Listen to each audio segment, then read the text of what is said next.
Hello friends, আৰু আজি মই আলি আপোনালোকৰ লৈ আহিছো পুনৰ এটা হেল্থ টিপছ আৰু আপোনালোকে নিশ্চয় আজি থাম্বনেইলখন চাই গম পাইছে যে মই আজি কি টপিকৰ ওপৰত ভিডিঅ' বনাবলৈ গৈ আছো নিশ্চয় আপোনালোকে ঠিক ধৰিব পাৰিছে আৰু আজি মোৰ টপিকটো হৈছে আপোনালোকে কি বস্তু খাব লাগে আৰু কি বস্তু খাব নালাগে মই আপোনালোকক আজি 5টা খাদ্যৰ ওপৰত কম সেই বস্তু কেইটা আপোনালোকে খাব লাগে নে নালাগে বা খালেও কেনেকৈ খাব লাগে তাৰ ওপৰত মই আপোনালোকৰ লগত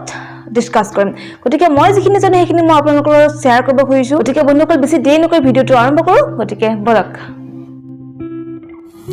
প্ৰথমটো হৈ গ'ল অতিৰিক্ত লুণ দেহৰ কাৰণে শত্ৰু বুলি সকলোৱে জানে আৰু এই কথাটো মনত ৰখা দৰকাৰ যে অতিমাত্ৰা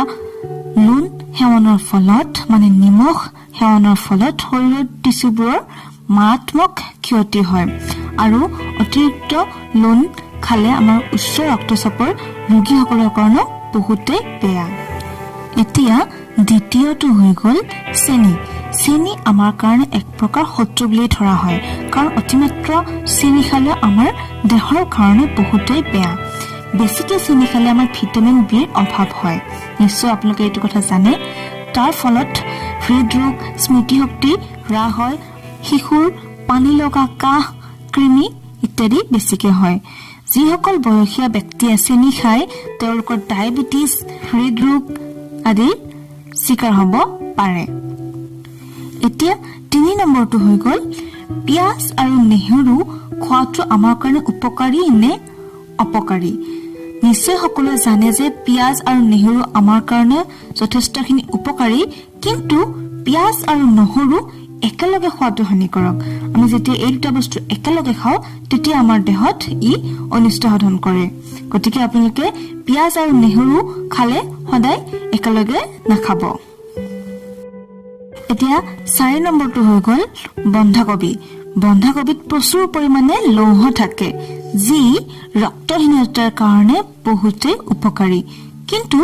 এই বন্ধাকবি ৰান্ধি খালে আমাৰ ইমান উপকাৰ নহয় গতিকে আপোনালোকে বন্ধাকবি সদায় সালাড কৰি অৰ্থাৎ কেঁচাই খাবৰ কাৰণে যত্ন কৰিব কেঁচাই খালে ইয়াৰ গুণ বেছিকৈ পোৱা যায় এতিয়া 5 নম্বৰটো হৈ গ'ল বিলাহী স্বাস্থ্যৰ কাৰণে উপকাৰী কিন্তু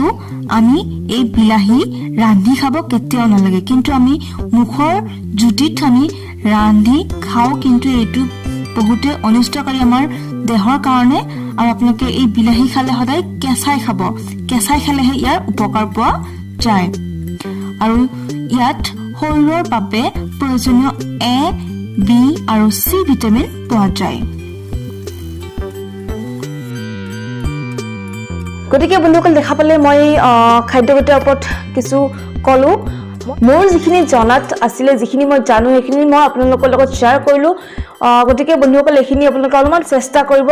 ফলো কৰিবৰ কাৰণে গতিকে বন্ধুসকল মোৰ চেষ্টা সদায় অব্যাহত থাকিব যাতে আপোনালোকৰ লগত মই ভাল কিছুমান টিপছ শ্বেয়াৰ কৰিব পাৰো গতিকে বন্ধুসকল আজি আৰু বিশেষ নকওঁ সদায় সুস্থ থাকক সুখী থাকক আৰু আনকো সুখী কৰিবলৈ যত্ন কৰক গতিকে বন্ধুসকল আজিলৈ বাই বাই